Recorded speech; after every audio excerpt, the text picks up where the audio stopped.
ƙasar Faransa ku hutar da kanku ku huta. Wato jiya mutumin da kuka ɗauko ɗan jarida, kuka ɗauko ƙwararre wanda ya san tattalin arzikin ƙasa, wato shi ne kuka zo kusa shi gaba, kuke ba gwamnatin ƙasar ku shawara cewa wato ku zo ku zamna wato da ƙasar Nijar ku yi wani abu mai sunan ganyen.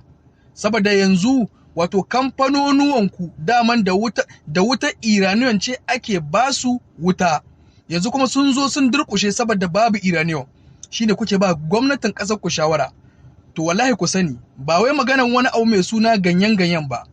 Ko da wato ku yi mamu ne mu kwashe gabaki ɗaya mu hana muku. Wallahi ba mu ba ku, kuma ba ku ba mu. Ku je ku yi ta kanku. Abinda kuka mamu inconsolable ne. Kuma vous n'avez rien vu encore. Vous allez l'heure. Patientez, c'est le temps qui vous répondra. Wannan ita ce magana ta gaskiya. Ku je ku yi ta kanku.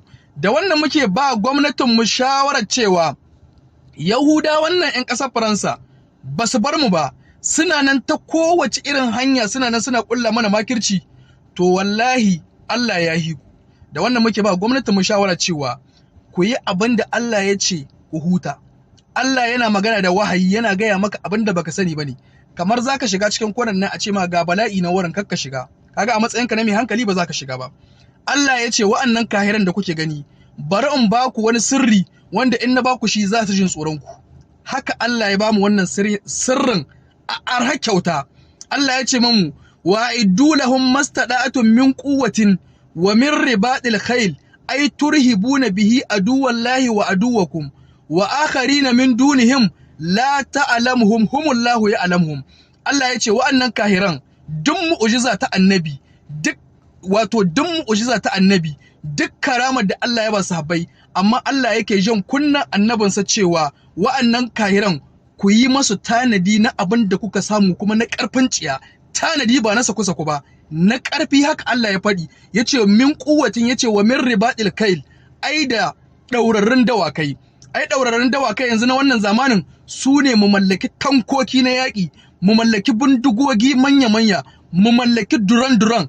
Allah ya ce da wannan ne turhibuna bihi aduwallahi wa aduwakum. Ai da wannan ne maƙiyanku ne da maƙiyan Allah za su jin tsoro. Allah ya faɗi kalmar tsoro, da wannan ne za a jin tsoronku.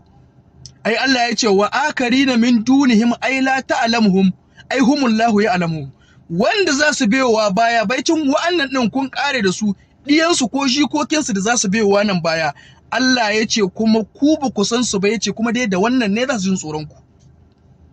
Yani yanzu Allah ya ba mu wannan garaɓasa kyauta mu koma muna wargi da ita. To shawarar da nake baiwa gwamnati cewa shawara na cewa su mallaki manyan makamai saboda wa'annan maciyatan, saboda mutanen nan ba su bar mu ba. Kuma bi iznillahi ta'ala kun riga kun tafi kenan abadan. Da wannan ne kuka zo kuka haɗa mu faɗa da jahilanmu na cikin gida. Duk mutumin da kaga ya zo yana kara Faransa, ka dubi ƙwaƙwalwar shi, ya imma a hankali in yana magana za a gane wawa ne bai da hankali, ya imma in ka gane shi ko a yanayin jiki za ka gane cewa ba mutum bane kamili. A kai ku wannan likita wadda a kai ku waje 'yan doktor na shikatri domin ya duba ku, saboda yana daga cikin ƙwararren likita. Idan ya ga mutum irin wannan wanda ake cewa in trouble comportement norbe, da ya gane ka doktor ne amma da ya kalle ka daga nesa zai gane cewa wannan kana da trouble comportement norbe, wato kana da wani abu mai kamar bugun iska. Da an gane ga ka ne kai mutum ne mai hankali amma baka da hankali, saboda gashi nan kun haɗa mu da jahilai na cikin gidanmu muna faɗa da su.